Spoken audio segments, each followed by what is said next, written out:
কথাটো হ'ল আজি এই কচুতলি নামৰ ঠাইখিনিত উচ্ছেদ অভিযান চলিব নে নচলিব সেই সম্পৰ্কে এতিয়াও নিশ্চিত নহয় যিহেতু দিছপুৰৰ পৰা এতিয়ালৈকে কোনো ধৰণৰ নিৰ্দেশনা এতিয়ালৈকে স্পষ্ট হোৱা নাই কিন্তু এটা কথা ক'ব লাগিব আমি যি ঠাইত এতিয়া উপস্থিত আছোঁ ইয়াৰ পৰা প্ৰায় 1.5 কিলোমিটাৰমান দূৰত কচুতলি নামৰ অঞ্চলটো য'ত কালি এটা অপ্ৰীতিকৰ পৰিস্থিতিৰ সৃষ্টি হৈছিল আৰু দেখা গৈছিল যে এই গোটেই ঘটনাত প্ৰায় 22জনকৈ আৰক্ষী চৰকাৰী বিষয়া আহত হৈছিল আৰু প্ৰায় 2জন লোকৰ ইতিমধ্যে তাত মৃত্যু ঘটিছিল গতিকে ইয়াৰ পিছত যিটো অনাহত পৰিৱেশৰ সৃষ্টি হৈছিল য'ত ৰাজ্যৰ মুখ্যমন্ত্ৰীগৰাকীয়ে প্ৰতিক্ৰিয়া ব্যক্ত কৰি কৈছিল যে এটা কংগ্ৰেছৰ উচতনিৰ পিছতেই এনেকুৱা ধৰণৰ এটা ঘটনা সংঘটিত হৈছিল কিয়নো যোৱা 3টা দিন ধৰি যি ধৰণৰ ইয়াত পৰিৱেশ আছিল খুব সুন্দৰকৈ আৰক্ষী প্ৰশাসনৰ লোকসকলক তেওঁলোকে সহযোগ কৰিছিল গতিকে তাৰ পিছত 3টা দিনৰ পিছত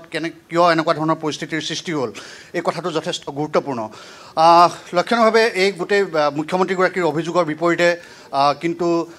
আজি দুপৰীয়াৰ সময়ত কংগ্ৰেছৰ বিৰোধী দলপতি গৰাকীয়ে তেখেতে নাজিৰাস্থিত বাসগৃহত এক সংবাদমেল সম্বোধন কৰিব লক্ষণীয় কথাটো হ'ল ইয়াত কোন ধৰণৰ শক্তি জড়িত আছে কেনেকুৱা ধৰণৰ কাৰক জড়িত হৈ আছে এনেকুৱা ধৰণৰ কিছুমান কথা আহি পৰিব পাৰে কচুতলিত এতিয়াও যিখিনি ঠাইত উচ্ছেদ অভিযান আৰম্ভ হ'ব বুলি ভবা হৈছে কিন্তু আজি সেই সম্ভাৱনা নাই কিয়নো ইতিমধ্যে কালি যিটো ঘটনা সংঘটিত হৈছে আৰক্ষীয়ে যেতিয়া উপায়বিহীন হৈ গুলিয়াবলৈ আৰম্ভ কৰিছিল তাত 2জন লোকৰ মৃত্যু হৈছে গতিকে আগৰ যিবোৰ উদাহৰণ আগত এনেকুৱা ধৰণৰ কথা দেখা যায় যে এটা বা 2টা দিন সাধাৰণতে প্ৰশাসনে বিৰতি দিয়ে এইটো কাৰণেই যাতে পৰিস্থিতি কিছু হাম কাটে পৰিস্থিতি হাম কটাৰ পিছতহে তেওঁলোকে উচ্ছেদ অভিযান চলাবলৈ আৰম্ভ কৰে গতিকে আজিও তেনেকুৱা এটা হ'ব বুলি অনুমান কৰা হৈছে আৰক্ষীৰ লোকসকল আহিছে যথেষ্ট সংখ্যক আৰক্ষী ইয়াত মোতায়েন কৰা হৈছে এটা সময়ত যেতিয়া আমি আহি ইয়াত উপস্থিত হৈছিলোঁ ইয়াত প্ৰথমতে আৰক্ষীৰ লোকসকলক ইয়াৰ পৰা যাবলৈ দিয়া হৈছিল আৰু তাৰ পৰৱৰ্তী সময়ত দেখা গৈছে যে পুনৰ আৰক্ষীসকলক উভতাই অনা হৈছে আৰু ইয়াৰ পৰা প্ৰায় 1 কিলোমিটাৰ দূৰত কচুতলি নামৰ ঠাইখন য'ত ইতিমধ্যে ৰাজ্যৰ আৰক্ষী প্ৰশাসনে প্ৰায় 248 বিঘা মাটি ইতিমধ্যে উচ্ছেদ কৰিছে 237টা পৰিয়ালক উচ্ছেদ কৰিছে গতিকে দেখা গৈছিল যে যি ধৰণৰ পৰিৱেশ কালি আছিল তাত কালি সুন্দৰকৈ উচ্ছেদ অভিযান চলি আছিল তাৰ মাজতে ইয়াৰ লোকসকল তেওঁলোক একগোট হয় একগোট হোৱাৰ পিছত তাৰ পৰৱৰ্তী সময়ত তেওঁলোকে লাঠি জোং ইটা শিলগুটি আদি লৈ আক্ৰমণ কৰে আৰু প্ৰায় 1.5 কিলোমিটাৰ পৰ্যন্ত তেওঁলোকে প্ৰশাসনৰ লোকসকলক আৰক্ষীৰ লোকসকলক তেওঁলোকে খেদি পঠিয়াবলৈ আৰম্ভ কৰে যথেষ্ট গুৰুত্বপূৰ্ণ কথা আছিল এইটোৱেই যে উচ্ছেদ অভিযান চলি থকাৰ মাজতে এনেধৰণৰ কি ধৰণৰ কথা আহি পৰিব পাৰে তাত কোনো তৃতীয় পক্ষ জড়িত হৈ আছে নেকি এনেকুৱা ধৰণৰ কথাবিলাক নিশ্চয়কৈ তদন্তৰ আওতালৈ অনা হ'ব ইতিমধ্যে ডিজিপি জিপি সিঙে এই গোটেই ঘটনাটোৰ বাবে তেওঁ কালি এটা টুইট কৰিছিল যে আৰক্ষীয়ে কোনোপধ্যেই এই তেওঁলোকৰ যি অভিযান প্ৰশাসনৰ সেয়া নিশ্চয়কৈ অব্যাহত ৰখা হ'ব গতিকে দেখা গৈছে এতিয়া কচুতলিত যোৱাৰ বাবে কিছু আৰক্ষী কিন্তু যিমান সংখ্যক আৰক্ষী ইয়াত মোতায়েন কৰিব লাগিছিল সিমান সংখ্যক ইয়াত বৰ্তমানলৈকে মোতায়েন কৰা হোৱা নাই গতিকে এইসকল আৰক্ষী লৈ যে আজি উচ্ছেদ চলাব সেই কথা এতিয়াও নিশ্চিত নহয় কাৰণ আপোনালোকে যদি মোৰ ভিজুৱেলত দেখিছে প্ৰায় 60-70জনমান ইয়াত আৰক্ষী জোৱানহে ইয়াত উপস্থিত আছে কোনো CRPFৰ জোৱান নাই গতিকে আজি যে উচ্ছেদ অভিযান চলিব এই কথাৰ কোনো এতিয়ালৈকে বৰ্তমান নিশ্চয়তা নাই কিন্তু আৰক্ষীৰ শীৰ্ষ বিষয়াসকল আহি ইয়াত উপস্থিত হৈছেই গতিকে তেওঁলোকে পৰিস্থিতি ইতিমধ্যে পৰ্যবেক্ষণ কৰিছে কিন্তু এইটো যিটো তেওঁলোকে ৰণডংকা বজাব বুলি কোৱা হৈছে সেইটো সাধাৰণতে নহ'বও পাৰে কাৰণ তেওঁলোকে আজি শান্তিপূৰ্ণ অৱস্থান কৰিব ইয়াত যাতে কোনো ধৰণৰ অপ্ৰীতিকৰ পৰিস্থিতিৰ যাতে সৃষ্টি হ'ব নোৱাৰে গতিকে এনেকুৱা ধৰণৰ কিছুমান দিশ তেওঁলোকৰ নজৰলৈ অনা হৈছে আজিও তেনেকুৱা ধৰণৰ অনাহুত পৰিস্থিতিৰ সৃষ্টি হ'ব নেকি এই কথাবিলাকো লক্ষণীয় আটাইতকৈ তেওঁলোকৰ আওতালৈ অনা হৈছে গতিকে আজি উচ্ছেদ অভিযান চলোৱাৰ সম্ভাৱনা নাই মই পূৰ্বতেও এটা কথা উল্লেখ কৰিছোঁ যে যিহেতু উচ্ছেদ অভিযানৰ বিভিন্ন বাতৰি সংক্ৰান্তত মই উপস্থিত আছিলোঁ আৰু এনেকুৱা ধৰণৰ যিবিলাক উচ্ছেদ অভিযান চলে তাত এটা কথা লক্ষ্য কৰা যায় যে ধৰি লওক তেনেকুৱা ধৰণৰ অপ্ৰীতিকৰ পৰিস্থিতিৰ সৃষ্টি হয় বা কোনো উত্তেজনাময় পৰিস্থিতিৰ সৃষ্টি হয় তাৰপিছত উচ্ছেদ অভিযান এদিন বা দুদিনলৈ পৰিস্থিতি হাম কাটিবৰ বাবে উত্তেজনা প্ৰশমিত কৰিবৰ বাবে উচ্ছেদ অভিযান চলোৱা নহয় গতিকে আজিও এই ঠাইখিনিত সোণাপুৰৰ এই ঠাইখিনিত তেনেকুৱা ধৰণৰ আজি উচ্ছেদ নচলোৱাৰ সম্ভাৱনা যথেষ্ট বেছি কিন্তু ইয়াত আৰক্ষীক মোতায়েন কৰা হৈছে শান্তিপূৰ্ণভাৱে তেওঁলোকে হয়তো তালৈকে ৰোড মাৰ্চ কৰিব তাৰ বাহিৰে বিশেষ এতিয়ালৈকে একো নাই কিন্তু লক্ষণীয় কথাটো হ'ল এই পৰ্যন্ত সোণাপুৰৰ যিখিনি জনজাতীয় আৱেষ্টনীৰ ভূমি সেইখিনি এতিয়াও সন্দেহজনক বাংলাদেশীৰ কবলত আৰু এই বাংলাদেশী লোকসকলে ইয়ালৈ কেনেকৈ আহি তেওঁলোকে বসতি স্থাপন কৰিলে সেইটো যথেষ্ট গুৰুত্বপূৰ্ণ প্ৰশ্ন আৰু এইটো এদিন দুদিন নহয় প্ৰায় দশক ধৰি তেওঁলোকে এই ঠাইখিনি দখল কৰিছে তাৰ স্থানীয় কিছু লোকৰ সৈতে মই কথা পাতিছিলোঁ এই লোকসকলে এটা কথা জানিবলৈ দিছে যে তেওঁলোকে চৰ অঞ্চলত বাস কৰে অৰ্থাৎ ডিগাৰু নৈ পাৰত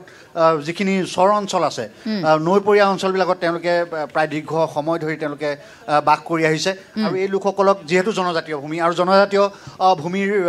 ভূমি উচ্ছেদ কৰা হ'ব বুলি ইতিমধ্যে পূৰ্বতেও ৰাজ্য চৰকাৰে ঘোষণা কৰিছে গতিকে এইখিনি উচ্ছেদ কৰাটো এতিয়া মূল বিষয় কিন্তু এই দিশটোৰ লগত আৰু বহু কথা জড়িত হৈ আছে সোণাপুৰৰ এটা বিৰাট অঞ্চল কিন্তু এতিয়াও বহু লোকৰ দখলত আছে সেয়া পূৰ্ববংগীয় মুছলমান বুলিয়ে কওক সেয়া আপুনি বাংলাদেশী বুলিয়ে কওক এনেকুৱা ধৰণৰ বহু ঠাই এতিয়াও কিন্তু জনজাতীয় আৱেষ্টনীৰ মাটি সেইবিলাক কিন্তু এতিয়াও বেদখল হৈ আছে এতিয়া প্ৰতিবাদকাৰীৰ অৱস্থান কোনখিনিত মই সেই কথাখিনিও জানিবলৈ বিচাৰিছোঁ ইতিমধ্যে আপুনি উল্লেখ কৰিছে যে স্থানত আৰক্ষীয়ে নিৰাপত্তাৰক্ষীৰ এটা বেহু দেখিবলৈ পোৱা গৈছে তাৰ পৰা 1.5 কিলোমিটাৰ ভিতৰলৈ যদি সোমাই যায় তেতিয়াহ'লে সেই স্থানটো পোৱা যাব গতিকে প্ৰতিবাদকাৰীসকলৰ পৰা কি খবৰ আহিছে এই মুহূৰ্তত কিবা জানিব পৰা গৈছে নেকি এনে আজিও আকৌ আৰক্ষীক আক্ৰমণ কৰাৰ পৰিকল্পনা বা তেনেধৰণেই আছে নেকি সেই মুহূৰ্ততেই আছে নেকি কালি যিটো ঘটনা সংঘটিত হৈছিল ইয়াৰ পৰা প্ৰায় 1.5 কিলোমিটাৰ 1 কিলোমিটাৰ হ'ব এই ঠাইখিনিত যিহেতু তেওঁলোকে প্ৰথম অৱস্থাত সংঘবদ্ধ হৈ আছিল আমি কিছু ভিজুৱেল ইতিমধ্যে ND24 দৰ্শকসকলক দেখুৱাবলৈ চেষ্টা কৰিছোঁ কি ধৰণে তেওঁলোকে সংঘবদ্ধ হৈছিল আৰু এজন দুজনকৈ তেওঁলোকে লোক গোট খাই পৰৱৰ্তী সময়ত তেওঁলোকে আক্ৰমণৰ পৰিকল্পনা কৰিছিল তেওঁলোকক উত্তেজনা বিয়পাবলৈ তেওঁলোকে এটা তৃতীয় পক্ষ তাত জড়িত হৈ আছে নেকি এই গোটেই কথাবোৰ এতিয়ালৈকে তদন্তৰ আওতালৈ অনা হৈছে আৰু তেওঁলোকে সংঘবদ্ধ হৈ তেওঁলোকৰ হাতত লাঠি জোং ইত্যাদি লৈ তেওঁলোকে আক্ৰমণ কৰে ইটা লৈ আক্ৰমণ কৰে শিলগুটি দলিয়ায় আৰু ইয়াৰ ফলত যিহেতু 22জনকৈ লোক আৰক্ষী চৰকাৰী বিষয়া তেওঁলোকে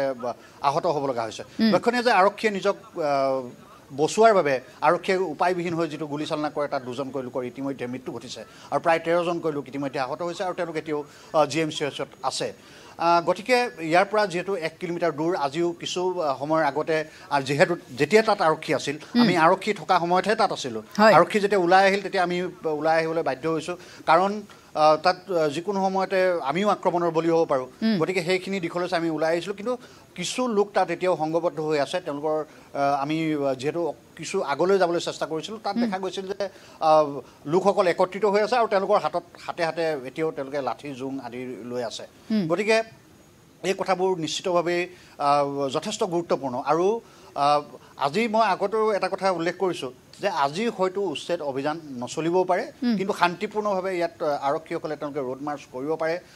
যিকোনো অপ্ৰীতিকৰ পৰিস্থিতি যাতে সৃষ্টি নহয় কিন্তু প্ৰায় ইয়াত যিসকল আৰক্ষী আছে প্ৰায় 60-70জনমান আৰক্ষী আছে তেওঁলোকক লৈ এনেধৰণে উচ্ছেদ চলাবলৈ হয়তো নাযাব কোনো CRPFৰ লোকো নাই গতিকে এইখিনি কথা এতিয়ালৈকে নিশ্চিত হৈছে আৰক্ষীৰ উচ্চপদস্থ বিষয়াসকল আহিছে DCP মৃণাল ডেকা আহিব পৰা নাই তেওঁৰ কিছু পৰিমাণে আহত হৈছে ইয়াৰ যিগৰাকী চক্ৰ বিষয়া তেওঁ আহত হৈছে গতিকে ইয়াত মই কিন্তু ইয়াত কোনো ধৰণৰ দণ্ডাধীশ পৰ্যায়ৰ বিষয়া এতিয়ালৈকে দেখা নাই গতিকে দণ্ডাধীশৰ উপস্থিতিতহে হয়তো উচ্ছেদ অভিযান আৰম্ভ কৰিব পাৰে কিন্তু এতিয়ালৈকে দণ্ডাধীশৰ উপস্থিতি মই কিমান শতাংশ এতিয়া আৰু বাকী আছে অগ্নিগগৈ যদি আমি সেই প্ৰশ্নটো কৰোঁ কাৰণ কেইবাশ বিঘা ভূমিত উচ্ছেদ চলাব ট্ৰাইবেল বেল্টৰ কেইবাশ বিঘা ভূমি এবাৰ সংৰক্ষণ কৰিবলৈ এতিয়া চৰকাৰ আগবাঢ়ি গৈছে তেনেধৰণে নিৰ্দেশনা তেওঁলোকে ওলাইছে গতিকে কিমান শতাংশ উচ্ছেদ হৈছে কালিৰ দিনটোলৈকে আৰু কিমান দিনৰ সময় লাগিব যথেষ্ট গুৰুত্বপূৰ্ণ প্ৰশ্ন যে কিমান মাটি এতিয়াও বেদখলকাৰীৰ কবলত আছে এই কথাটো যথেষ্ট গুৰুত্বপূৰ্ণ ইতিমধ্যে সোণাপুৰ ৰাজহ চক্ৰ বিষয়াই তেওঁলোকে যি সাৰ্ভে চলাইছিল তাত দেখা গৈছিল যে সোণাপুৰৰ যিবিলাক ট্ৰাইবেল বেল্টৰ অঞ্চল যিবিলাক জনজাতীয় অধ্যুষিত ভূমি সেই ভূমিত কিদৰে বসতি স্থাপন হ'ল এই কথাবোৰ যথেষ্ট গুৰুত্বপূৰ্ণ আছিল আৰু এটা বিশাল অঞ্চল সেয়া মই আগতেও কৈছোঁ যে পূৰ্ববংগীয় মুছলমানেই হওক বা বাংলাদেশী মূলৰ মুছলমানেই হওক তেওঁলোকে ইতিমধ্যে দখল কৰিছে গতিকে উচ্ছেদ অভিযান কালিৰ দিনটোলৈকে ৰাজ্যৰ GP সিঙে প্ৰকাশ কৰা মতে প্ৰায় 248 বিঘা ভূমি ইতিমধ্যে উচ্ছেদ কৰা হৈছে অৰ্থাৎ বেদখলকাৰীৰ পৰা মুক্ত কৰা হৈছে আৰু প্ৰায় 237টা ঘৰ সম্পত্তি এইবিলাকো উচ্ছেদ কৰা হৈছে।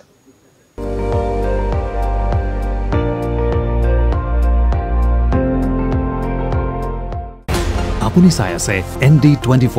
সৰ্বশ্ৰেষ্ঠ নহয় সৰ্বোত্তমৰ দৌৰত